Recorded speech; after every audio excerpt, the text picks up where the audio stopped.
Thanks for listening to the AZ Wildcats podcast. I'm your host, Mike Luke, joined by the great Jason Shear. Hello, Shear. Hello, Michael. Actually, hold on. Let me put my light on. I apologize. There we go. Sorry about that. All right, Shear, we've got a lot to get to this show. We are going to talk a ton of Arizona football, a ton of Arizona basketball as well. Practice is here. The red-blue game coming up here shortly as well. We will talk about that. By the way, do we know yet? This is not being streamed or televised?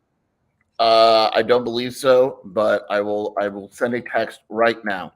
I sent one to Mike Lowry as well. I'm waiting for him to get back to me. We're not happy about this. This is not, I'll be there, but yeah. So I will be we're going to be doing a post-game show on this as well. So anyways, let's get to some Arizona football here. Arizona is about to play the best team it's played all season, and I think the best team probably on the West Coast in Washington. We need to talk about the quarterback situation here. You are a huge Jayden De Laura fan. You have always been a huge Jayden De Laura fan. Sheer, Jayden De Laura has been very bad this season so far. Again, he's got a lot of talent. He struggled mightily against Stanford. Noah Fifita comes right in the game, moves him right down the field for a touchdown, and then secures the win. I say it's time to start Noah Fifita. Yeah, I mean, basically, when you look at Jayden's stats against any team with a pulse, he has not played well. Like Stanford and Mississippi State did not play well. NAU and UTEP, he was great.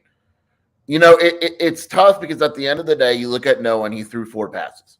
Right. But those are probably the 4 best passes of the entire game. And he did something that Jayden could not do. And then if you start him, you're like, okay, here you go, Noah. Your first career start's coming against Washington. Your second's coming against USC. So I get both sides to it. I'm of the opinion, I said this before on your show, once you make that switch, it's over. It's done. Jayden De Laura's career at Arizona is over once you make that switch. And I think that's why there's some hesitancy on Jedd Fisch's part. I think what some of this comes down to, and I've had some people reach out to me. I know you have too. I think if you were to take the pulse of the team, if you were to ask the players without anybody knowing who should be the starter going forward, I think it would be overwhelmingly Noah Fifita after Stanford. I really do. Yeah, I would agree. I mean, I don't know what overwhelming, but I think it would be Noah at least. Yeah, I mean, I think Noah did himself a lot of favors. Now, you got to keep in mind, like, Noah is the best kid ever, right? Like, everyone likes Noah Fifita as a human being. So when he comes in and he does well as a football player and everyone gets a touch and the blocking and he's complimenting everyone and he's happy for everyone, it's going to be well received. And, Noah is a great kid, and to see him successful, the team wants to see him successful. And yeah, I would agree that if you were to poll the team anonymously who they want to see at quarterback on Saturday, it would probably be Noah Fifita.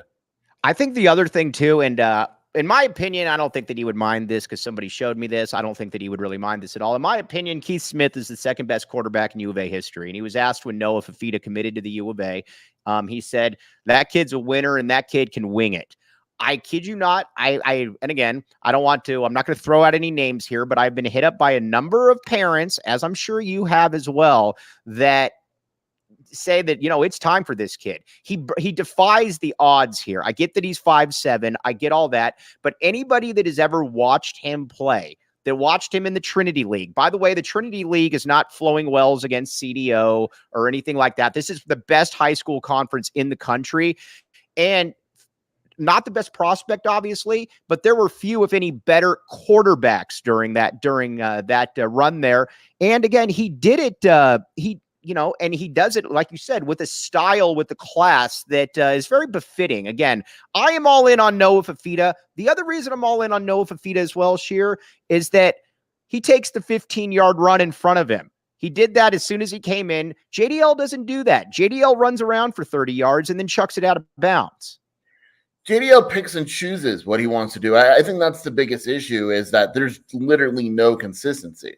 Against Mississippi State or whatever, he had a run, and then he had the 54-yard run for a touchdown early in the year. And then against Stanford, he sat in the pocket. It looked like someone actually made the comparison. He looked like Gunnar Cruz at times, where he just sat and sat and sat. Gunnar Cruz. Yeah, until nothing was there, which I don't think I've ever seen him do before. Usually it's the opposite. And so you just don't know what you're going to get from Jayden De Laura, and that's frustrating. And so as a head coach, you're either saying to yourself, look, I'm going to take these awful games because I know that every third game I'm going to get an awesome one, or you're moving to Noah where his ceiling may not be as high. Like, I don't know if Noah can throw for a 400-yard game, but I know that his floor is also probably not as low as Jayden's either. And before we get into this, because we're going to do some other question, we're going to question the coach here a little bit. Jedd Fisch has been an A+ hire. I love Jedd Fisch. This all goes without saying right here. It's like when I ask people, why is Taylor Swift get more love than Linda Ronstadt? I understand that Taylor Swift is a phenomenon, and I am a guy with a podcast. So again, yeah, I understand where everything is in the grand scheme of things. And again, but when you watch Fifita, though, the other thing, all of a sudden, these wide receivers that didn't seem to be able to get open for JDL, all of a sudden start getting open. These weren't amazing passes that Noah was making. This was just an open playbook right there, Sheer. Yeah, there's something that's been off with Jayden, the receivers this year. And I don't really know what it is, but like him and Jacob Cowing are not on the same page. They were last year, but for whatever reason this year, they're just not.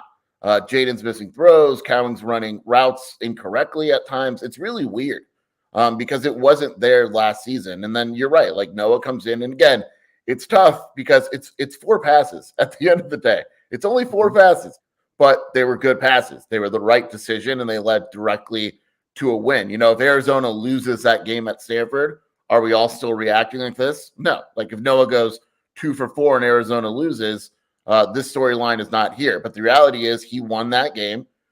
He came in calm and collected, and now this is a story. I think the other thing, too, that's a little worrisome about JDL so far, and again, generally I mock PFF. I think that PFF is decent for certain things, but I think by and large it is if I'm a coach, I'm not relying on PFF. I'll put it to you like that. But Jayden, I do believe this stat is accurate. Jayden De Laura was pressured 4 times against Stanford, and yet he was running around.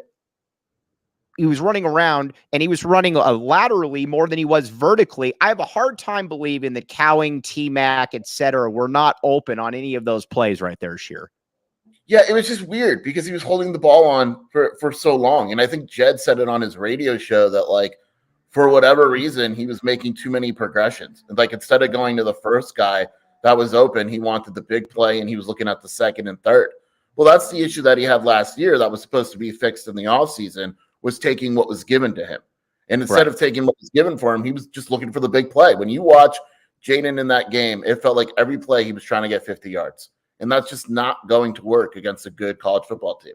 There were a lot of people. We were at the Tap and Bottle watch parties, by the way, and there were a lot of people there that were a little frustrated with what they were watching. And I told them, don't be frustrated. Take an OG's right there. Check out our friends at OG's Brands for yourself and try one or a few of their many delicious flavors. Check them out across all socials at OG's Brands and online at ogsbrands.com. To find them at a local dispensary near you, you must be 21 years or up to enjoy responsibly. And if you're getting a little frustrated by all this and you're like, I don't know where to watch the game, I've got the answer for you.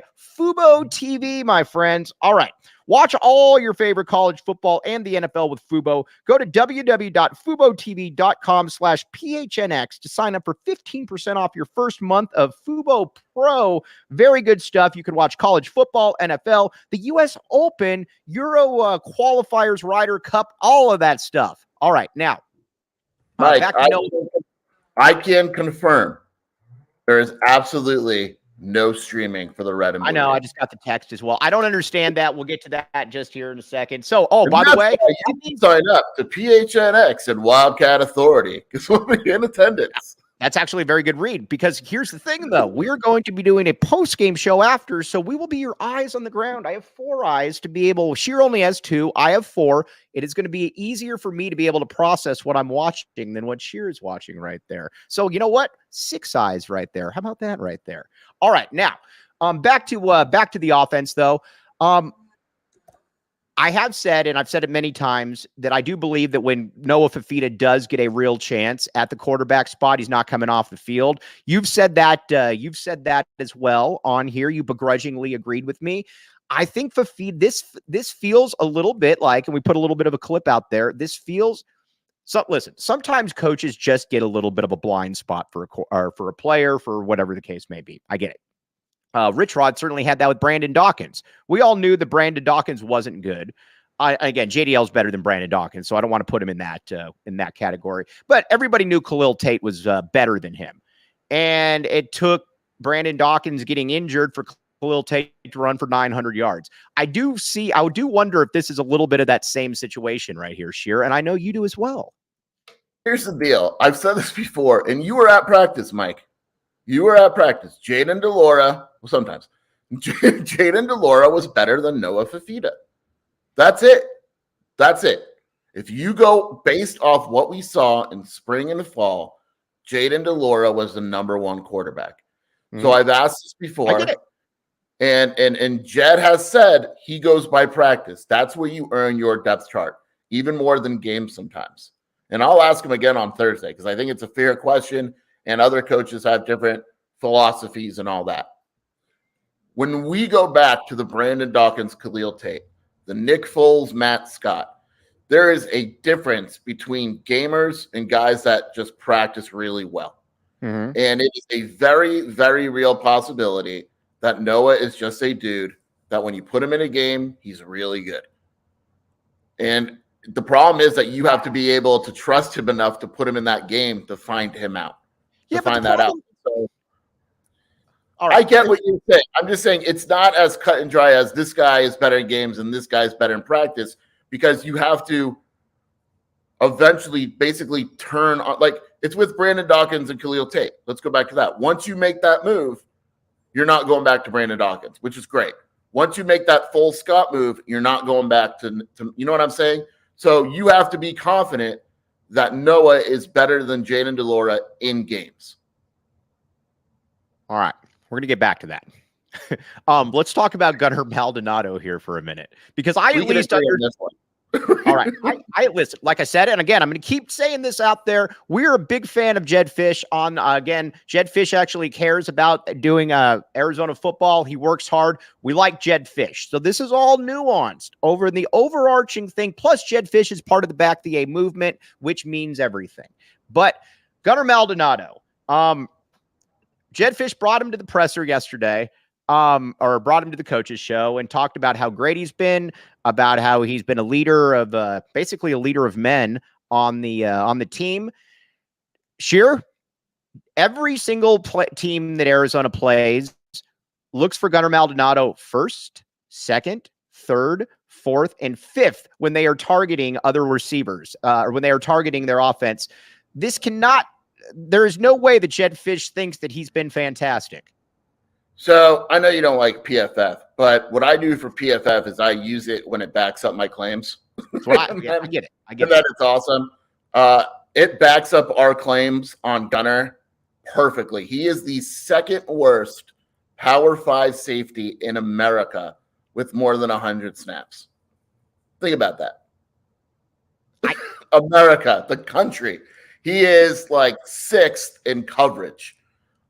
There is nothing, and here's what I'm guessing what Jedd Fisch sees, and this is a guess because I don't agree with it at all. Oh, I know where you're going. I don't like it, but go ahead.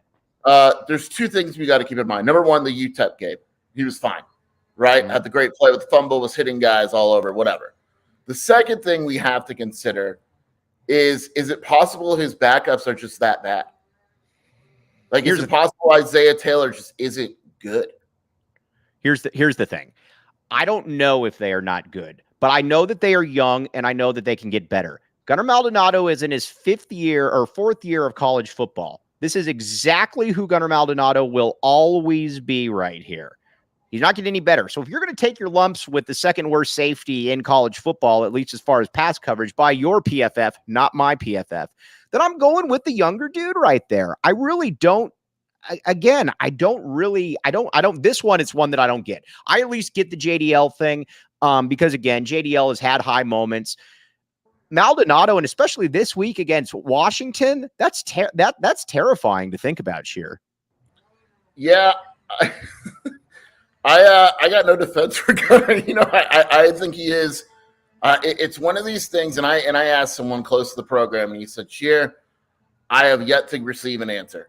I've gone directly to coaches and said, and this is someone that we know. This is somebody high up. And at the end of the day, if Jedd Fisch said, hey, guys, you know what? Stop asking me about Gunnar. It is what it is. I'd be like, okay.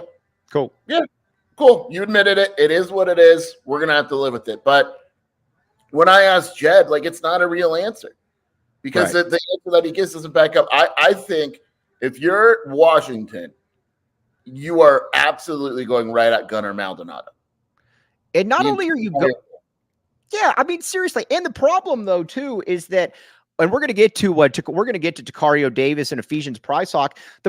I thought going into the year, I was a little nervous about the young corners out there, and I think they've acquitted themselves fairly well. Not great, but fairly well. Like I said, Dalton Johnson at safety. That's a shout out right there to who's the poster again? Portland Timbers right there. Portland Timbers. Dalton Johnson has been a massive upgrade over Christian Young.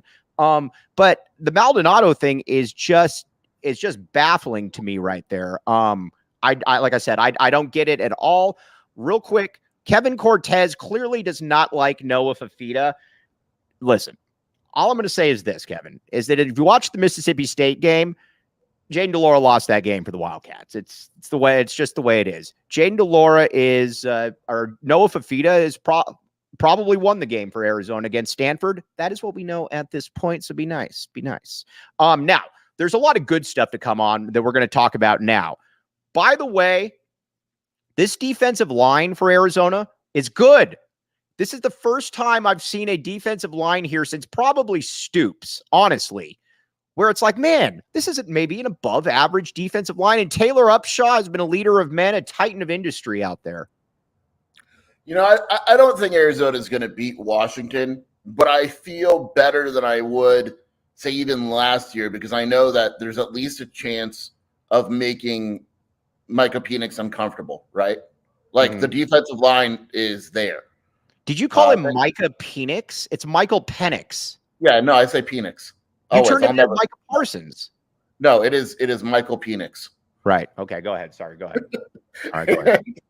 And it's like Upshaw is going to get there. Isaiah Ward's going to get there. Washington has a good O-line, but at least I know that there's not a bad defensive line across it. Arizona's defensive line is legitimately good. Hopefully, Ty and Bill Norton are healthy for this weekend. Arizona needs them bad. But even both those guys, like Ty's been awesome. It was a big deal when he got hurt. So ideally, Arizona has a healthy defensive line for this weekend. All right, Taylor Upshaw has been the person that we definitely were hoping that Arizona would get right there. 3.5 sacks through 4 games. He was an absolute monster. Isaiah Ward was also a monster. People on your board need to understand that Isaiah Ward is good, and he is going to start as long as he is at Arizona. And then, like I said, the tackles. You need Big Bill Norton out there. Tai Uiagalelei, like you said, has been awesome. Tyler Manoa. Got to give Jedd Fisch a lot of credit on this. This is a totally rebuilt defensive line, and like I said, it's actually kind of good. Yeah, I mean, look, at the end of the day, we don't know how many wins Arizona's going to wind up with, but Jedd Fisch has done everything he said he's going to do. He told everyone that he was going to go and improve the defensive line and get bigger. They're absolutely bigger. Did they make some mistakes along the way? Yeah, we didn't really understand the Oren Patu addition when it happened, and we probably still don't understand it now, right? But at the end of the day, like Bill Norton has been awesome. Manoa's been fine. Even Tia Savea, who wasn't very good last year, he's really come on strong lately. Right. Isaiah Ward is a guy that didn't have that many offers. He looks, like you said, he's going to start every game for the rest of his career. He has NFL potential. To the people on your board, he has NFL potential, my friend. He is not coming out. He's legitimately good. I know, but this is like back like when PFF. This is when we don't trust PFF. Their D-line grades make no sense. I don't know how Isaiah Ward can have a sack and a half and 2 tackles for loss, and he ranks out as like the second worst player on the defense behind Gunner. That is not true. Well, it's like what someone posted. Portland Timbers posted that like the game that like TJ Watt had like 2 fumbles recoveries, 3 sacks, blah blah. He graded out to like a C. It's like what? Like it's all nonsense. Yeah. It's all a lot of that stuff's nonsense. Also, overall, I am okay with the defense. The DBs, I thought it was a kind of a rough day for the corners to a certain extent because Stanford definitely dropped some passes that they should have. Stanford dropped 2 touchdown passes right there that they should have had. But I go into games now thinking that Arizona has a chance on defense right there. The last 5 years, I have thought that Arizona has had no chance due to the defense right there. By the way, Brad Rich, Upshaw is Arizona's Micah Parsons, not Micah Penix or Micah Penix. Penix. What say you, Sheer? I forgot what your question was. I don't even think I had a question. Oh, the secondary. I will say this. I thought Ephesians Prysock, that was his worst game of the season by far. Right. I mean, he looked lost at times. It was scary that Tiger Bachmeier was getting behind the Arizona defense. Right. You're right. There were drop passes and things like that. And against Washington, Roma Dunze, Jalen McMillan, those guys aren't dropping those passes. Right. Look, and that's why I think, and I think you'd agree, if Arizona has any chance of winning the game this weekend, it's got to be like last year. What was it last year? Like 49-39 or something like that. It's got to be that. It's just no way. And that's my problem, I guess, with JDL at this stage, though, is that Arizona has to score points to win. And if you're putting up the kind of numbers that Arizona is, I don't really care if the defense is playing at a C level. Arizona's not going to win any games if you're putting up 19 points, if you're putting up against good teams, Skier. And isn't it crazy? Like we're talking about benching him against Washington in order to have Arizona score more. And then this time last year when Arizona played Washington, he threw for 400 yards. It was awesome. And he went on that tear. I think it started with the Washington game where he had like 9 touchdowns in 2 games, so 1 pick. And it's like, oh, crap. But now you just don't trust him to do that. Right. And I wonder if Arizona goes in the game saying, look, this is going to be a shootout, or if they say, you know what, we're going to manage the heck out of this. We're going to try to do what Stanford did to us, where we only get 3 drives in the whole second half. And Washington's going to have 7 drives the entire game. And if we stop them on half, we're golden. We need to talk about the running backs here because overall I'm very happy, but I do see a fly in the ointment that I'm not thrilled about right there. But first, Game Time right here. Download the Game Time app, create an account, and use code PHNX for $20 off your first purchase. Terms apply. Again, create an account and redeem code PHNX for $20 off. Download Game Time today. Last-minute tickets, lowest price guaranteed. I know people that have gone to Metallica concerts. I know people that have gone to football games last second and got a deal because of Game Time. Check it out right there. Game Time, all kinds of good stuff right there. All right.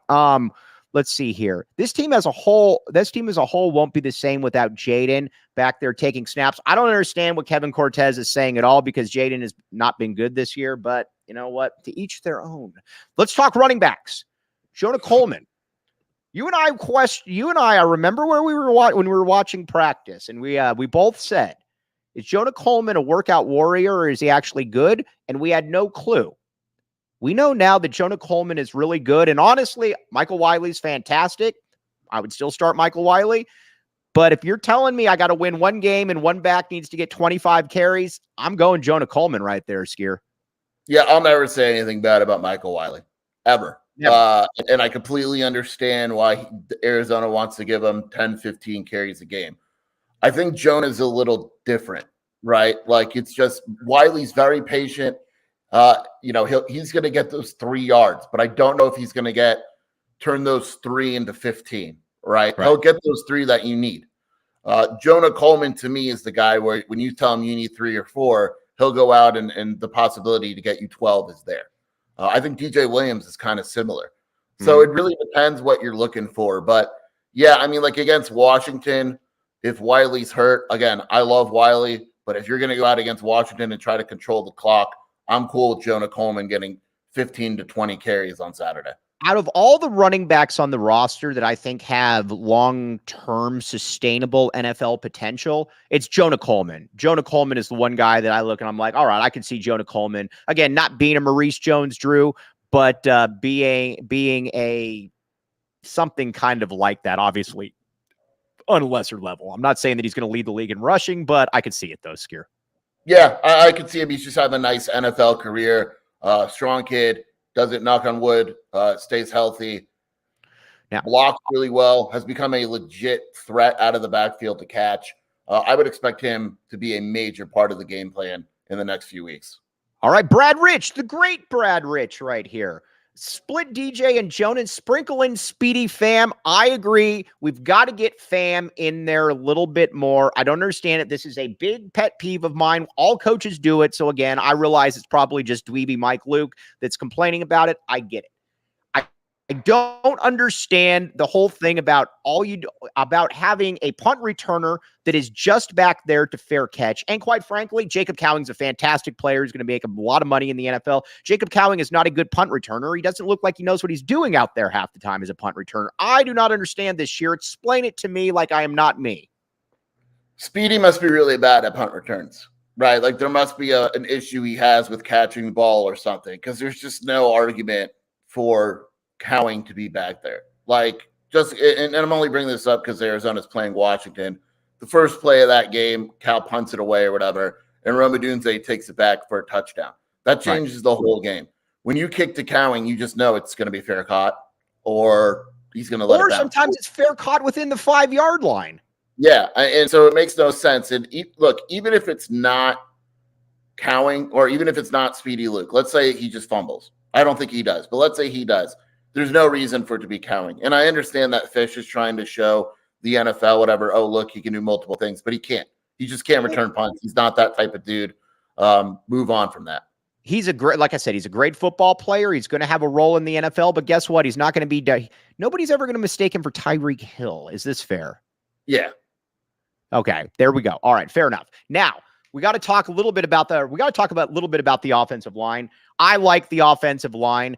I am more than fine with it. By the way, we got to talk Jordan Morgan. Jordan Morgan and Justin Spears put this out there the other day. Another one, the great Justin Spears. Jordan Morgan is now showing up on top 20 NFL lists right now. He's a monster. Jonah's a monster. That is as good a bookend duo right there as you're going to find in the conference. There, I said it, and I stand on principle. Yeah, it might be. I mean, I would argue you could extend it to the country, right? Like how many bookend, Alabama, get out of here. Well, I mean, I agree. Like you have 2 first-round linemen. Jordan Morgan is a freak with some of the stuff that they have him doing in terms of pulling and the motions that he has to do. Yeah, I mean, look, Arizona's offensive line is fine. Is their run blocking as good as we'd like it to be? No, but the pass blocking is literally like it's as good as it gets. Again, PFS, which we love when it helps us. Arizona has the second best pass blocking grade in the entire country.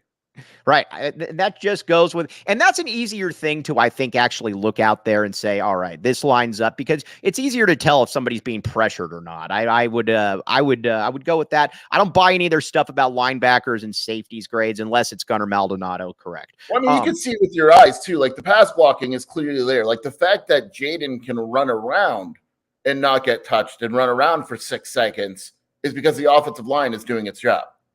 And then the ball is thrown out of bounds. Gunnar Cruz style right there. All right, Raymond Polito, our guy. We need Raymond Polito to stay healthy and stay out there. We need Raymond Polito out there because I think if he stays healthy and stays out there, he's going to be very good.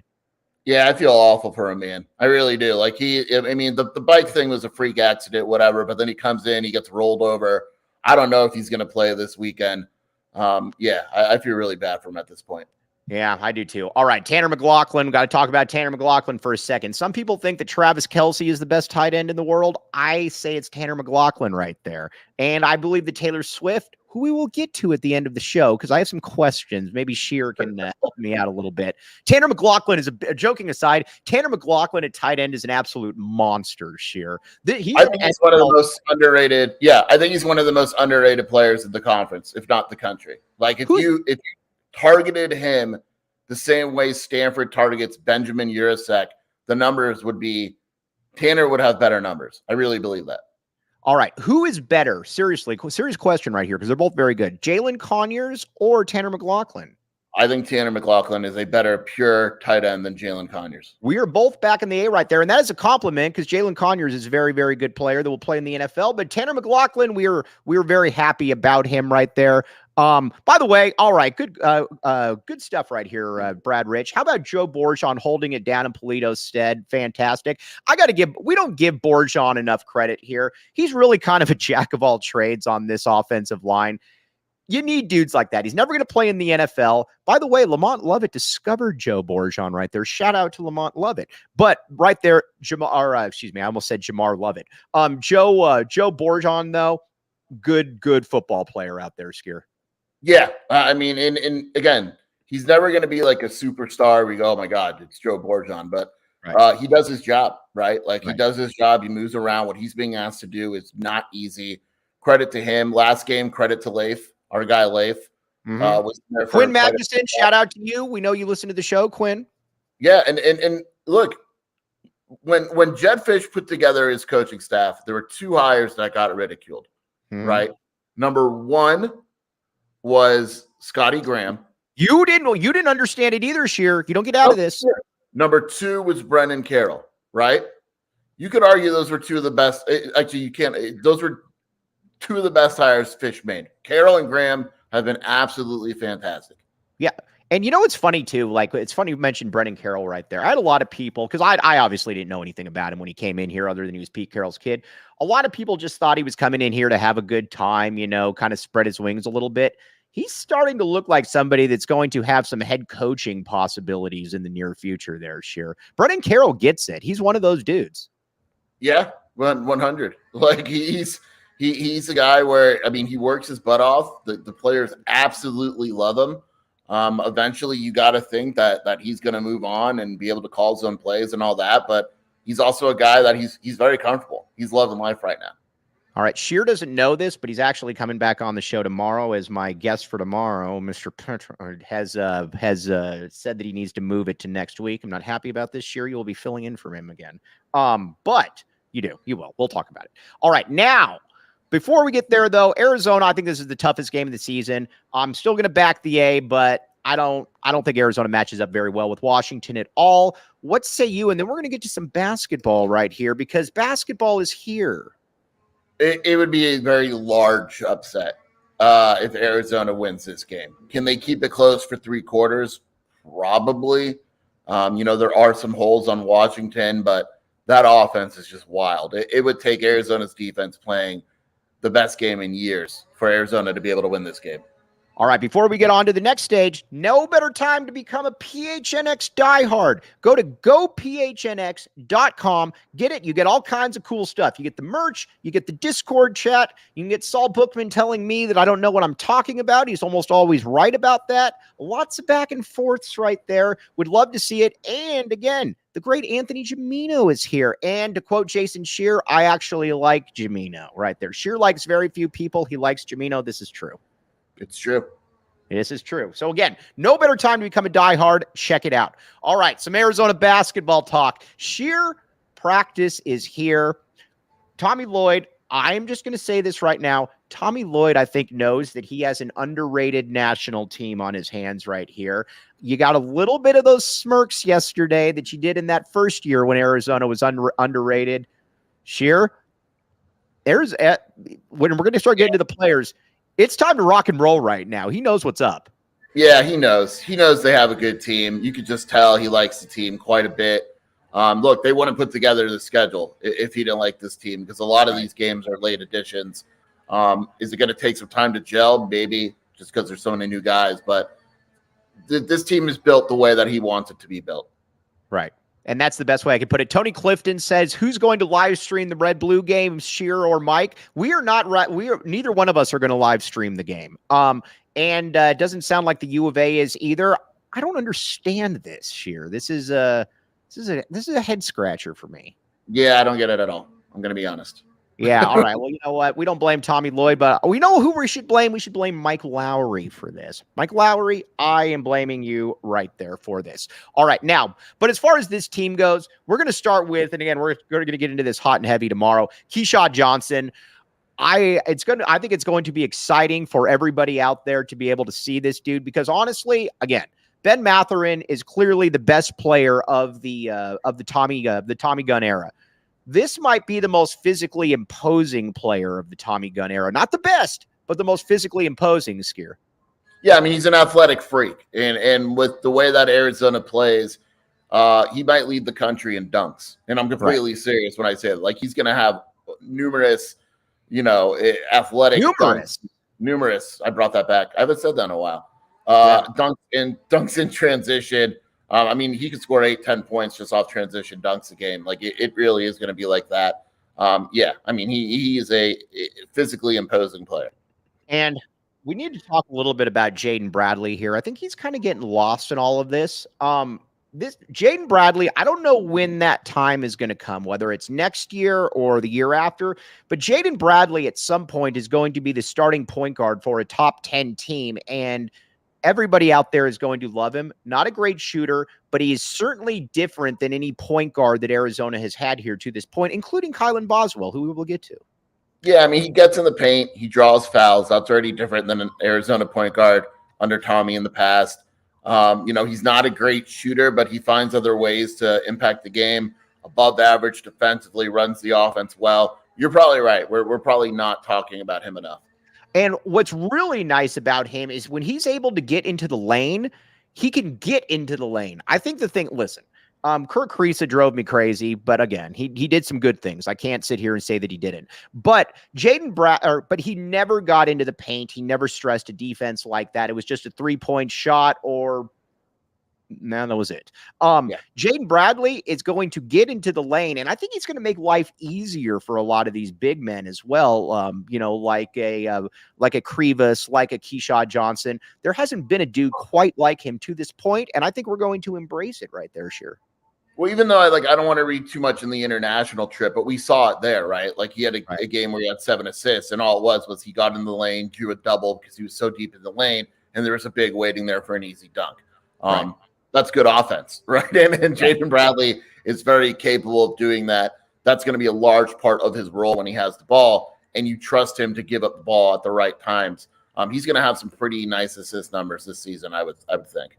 All right, Sheer, you are a big non-fan of adding Caleb Love to the team. This is true.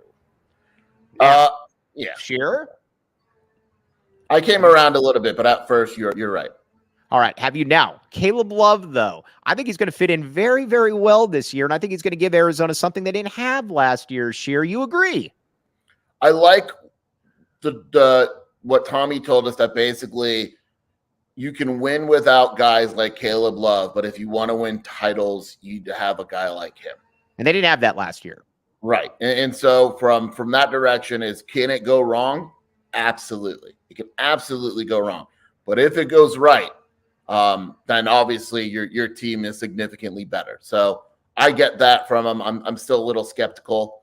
I want to see it to believe it, but I get the addition more than I probably did a few months ago. All right. Well, we like that. He's coming around now. We're going to talk about some of the other perimeter people. But first, to answer your question, yes, Jacob Franklin, Circle K. Sheer, when was the last time you went to Circle K? Yesterday. I got gas at Circle K. There you go right there. Check it out. Grant and Oracle, that's Circle K. Or if you want to go to a friendlier area, you can go on to the north side. But either way, they are there for the people, by the people. Check it out. Circle K, the Inner Circle. Join Inner Circle for, do you get it, by the way, the Inner Circle? So proud of you. You're so creative. All right. For free by downloading the Circle K app today. Terms and conditions apply at participating locations. Visit CircleK.com for more details. All right. I saw Oumar Ballo on campus yesterday. Oumar Ballo has definitely lost a little bit of weight. See? I told you. All right. It's still very annoying to me that he allowed himself to get out of shape like that, but Oumar Ballo, by the time the season hits, is going to be fine. My only frustration, though, still was that when you're a player like that and you're trying to maximize everything, you want to spend the summer getting into better shape, not spend the year doing the Shaquille O'Neal thing where you try to get into shape as the season goes. That I don't like. Yeah, no, I don't disagree with you. And you wish he stayed in shape, and it, because it's probably taken a little bit from him in order to get back into shape. But as long as he gets there for the regular season, then so be it. Here we go. Right. And I'm telling you, though, it's a good thing he's getting into shape, though, because one thing I can 1,000% guarantee all of you out there right there is that Montias Krivas is going to eat into those minutes, pardon the pun. And not only is he going to eat into those minutes, and again, we like Oumar Ballo, leader of men on this show, a great deal. But it wouldn't surprise me if Krivas is better by midseason. Not going to start, but it wouldn't surprise me at all if Krivas is better by midseason. No, it wouldn't surprise me. I like Krivas, and I think they're also different type of players. They can't play together, but they're different. They're different types of players. But Krivas is very clearly going to be a good player at Arizona. Offensively, he's more advanced than I thought he would be, and defensively, he's already very good. So he was obviously a clearly a very nice addition for Arizona. All right, I get a lot of people that ask me about Henry Vasar. I'm at the point with Henry where I don't know where Henry plays, to be honest with you. I just don't. I haven't heard things about him really cracking that rotation. As a matter of fact, take this for what it's worth, because I'm obviously biased, but I think Sheer might have heard the same thing. Dylan might have lapped him. Just saying, putting it out there. Go ahead. Henry, Henry's got a lot of work to do. Let's just leave it at that. A lot of work to do. What the strategy I would take is I wouldn't expect him to be a part of the rotation in any substantial way. And if he is, you're pleasantly surprised. Yes. All right. Now, Paulie M, though, a lot of people, here's the thing with the rotation. We know exactly who is for sure going to play a ton of minutes. Kylan Boswell, Jaden Bradley, Caleb Love, Pelle Larsson, the Swedish pinball, Oumar Ballo, Keyshawn Johnson, Montias Krivas. Then I think it becomes fascinating because I think there's KJ Lewis and there's Paulie M right there that I think are going to battle for that extra spot right there. It's going to be fascinating, but I think KJ Lewis is going to be somebody that is going to be difficult not to play in some capacity, some games more than most. But KJ Lewis is looking at Jason Shear right now and saying, you're about to see it. Yeah, the problem is, again, though, I just don't know where his minutes come from. Like, whose minutes is he taking away? And that, to me, is one of the storylines in terms of the rotation, is if KJ Lewis is good enough to see the court, and I don't disagree that he is, what minutes is he taking away? Like, whose minutes are suffering because of that? Right.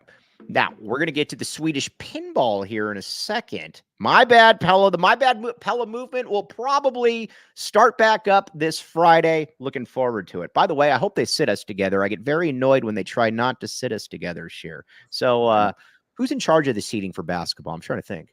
I think it's actually someone different for this game. This game is They might different. not know then. Nice. Yeah. All right. Now, here's the deal with BetMGM, though. Sign up for BetMGM. Use bonus code PHNX. Place your first BetMGM sports wager through BetMGM Sportsbook mobile app of at least $10, and you will receive $200 instantly in additional winnings, regardless of your wager's outcome. Check out the show notes for full details. We still like the over of 5 wins. This is correct, Sheer. Yeah, ride or die.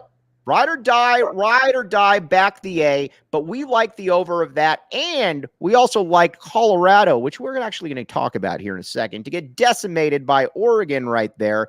But let's hear from Shane Diefenbach, the traveling Shane Diefenbach, with the disclaimer. Problem? Call 1-800-GAMBLER. Colorado, D.C., Illinois, Indiana, Kansas, Louisiana, Maryland, Mississippi, New Jersey, Nevada, Ohio, Pennsylvania, Tennessee, Virginia, West Virginia, Wyoming. Call 877-8-HOPENY or text HOPENY 467-369 New York. Call 1-800-327-5050 Massachusetts. 21 plus to wager. Please gamble responsibly. Call 1-800-NEXT-STEP Arizona. 1-800-BETS-OFF Iowa. 1-800-270-7117 for confidential help Michigan. 1-800-981-0023 Puerto Rico in partnership with Kansas Crossing Casino and Hotel. Visit BetMGM.com for terms and conditions. U.S. promotional offers not available in D.C., New York, or Ontario. All right. Thank you there, Shane. Where were we going with this? Oh, Pelle Larsson. All right. Tommy Lloyd. Obviously, the biggest Pelle Larsson supporter out there by a mile. And again, Tommy Lloyd knows what he's doing. Obviously, last couple of years, probably overshot Pelle there just a little bit. What are we looking for from Pelle Larsson this year, Sheer? You leave my guy alone. Pelle's going to have a great year. Great year. All-American year? Are you calling it? You're calling it an All-American year. You just did. No, let's calm down here. But he's going to have a first team all-conference type of year. I do think he'll do that. Interesting. First team all-conference. Jason Scheer is calling Pelle Larsson for a first team all-conference at the 45-10 mark of this podcast right there. Yeah, that just means he's one of the 12 best players in the means conference. He's one of the 10 best players in the conference. I'll take it. I back the Pelle. All right, you back the Pelle right there. All cool. All right, I'm cool with that. Back to football real quick. Boog. This is an interesting question right here. And I've had a lot of people ask me this. Want to see Jedd lose the fans as quickly as he's tried to get them back? Keep playing JDL. Going back to football right there. I will say I think the city's out on JDL. And if he goes out there and throws 5 picks in the first half against Washington and they don't move the ball, I think they're really going to be out on JDL. I would agree with that. I think if JDL plays this Saturday and he does poorly, it's very hard for Jedd to justify moving forward with him. I'll just put it like that. By the way, even our late arrivers, though, they come with the energy, though. The back the A movement is strong. That's for you, Bear Down Rick. I know you're listening right there. I do have a stalker right here on Shear's board, but all right. Although, real quickly, though, I want to talk about Colorado here for a second. Why is Colorado better than Arizona? I'm just asking it right now. Why is Colorado better than Arizona? Shedeur Sanders is better than Arizona's quarterbacks. I'll give you that. Yeah, I don't know. I mean, I really don't. I guess. I think that game's going to be a really good football game, actually. I think Arizona could absolutely win that game. And why was Colorado ranked? That was the easiest blowout to ever see coming. Just because they beat TCU. I mean, when you think about it, TCU isn't as good as they were. Nebraska sucks. Sorry, Mike. No, they did. And then Colorado State is an average team, if that. And so Colorado now we're going State to went into overtime against Middle Tennessee last week, or we're losing. I mean, come on. What are we doing? Yeah, now they're going to get blown out by USC, and then I think they have ASU. So we'll see what happens that game. Interesting. Oh, ASU. Good call. That's not even in my show notes, but good call. I am actually going to stick up for Ray Anderson here for a minute. First of all, I hope that Ray Anderson stays as the ASU athletic director. Totally get it. But let's be honest here, though. Ray Anderson, I can't believe I'm saying this. Ray Anderson has an impossible job, though, because you're answering to Michael Crow. Michael Crow is not going to give you anything to assist with anything. He doesn't believe that, again, he doesn't believe in sports. I think his hands are a little bit tied right here, to be honest, Sheer. I mean, let's put it to you like this. If you're a high profile head coach, do you want, with basketball or football, do you want anything to do with Michael Crow? Not unless you're Kenny Dillingham. Yeah, I get what you're saying, but they're Herm both at fault. At the end of the day, they're both at fault. It's just easier to get rid of an athletic director than it is a school president. But we do agree, though, that we are much happier to be in the situation we are. Even you have bonded and rekindled a non-existent friendship with Dave Hickey. You were back in the Dave. Yeah, I back the Dave. I would absolutely rather have Dave Hickey than Ray Anderson. That's all we want to hear. No doubt about it. That's all we want to hear right here. Now, a little bit back, because there were a few notes here from the comments that I wanted to get back to here just for a minute before we sign off. Justin Flo, I am also at the point here. I hope he's healthy, but I'm also at the point with Justin Flo. I need him out there 85% of the time. Don't care if he's bad in pass coverage. He's too cataclysmic of a player not to have out there. Justin Flo needs to be out there. Yeah, I agree. If Flo's healthy, he needs to play quite a bit. You know what I also don't understand, though? The argument, and tell me where I'm wrong here, the argument that you can't play Justin Flo because he's bad in pass coverage, but Gunnar Maldonado is fantastic. Yeah, I don't know. Yeah, you won't hear me defend Gunnar, so go for it. All right, Sheer, before we sign off right here, where can they find you causing all your problems? WildcatAuthority.com, at Jason Sheer on Twitter, and the Wildcat Scoop podcast with Shelby. All right, and by the way, we got Chris Gronkowski coming on Thursday right here. Very excited about that. Future NFL player, past NFL player right there. Shearer is coming back on tomorrow. We're going to break down U of A basketball in depth. Then Friday, we got a post-game show, Red Blue post-game. We will be your eyes on the ground. I have 4 eyes. I will try to bring my goggles as well so I can have 6 eyes. And then we got the post-game show. Big action-packed week here for you all. Plus, we got a short coming out here about Gunnar Maldonado. All right. For Jason Shearer, I'm Mike Luke, the great Jacob Franklin behind the scenes. You've been listening to the AZ Wildcats podcast.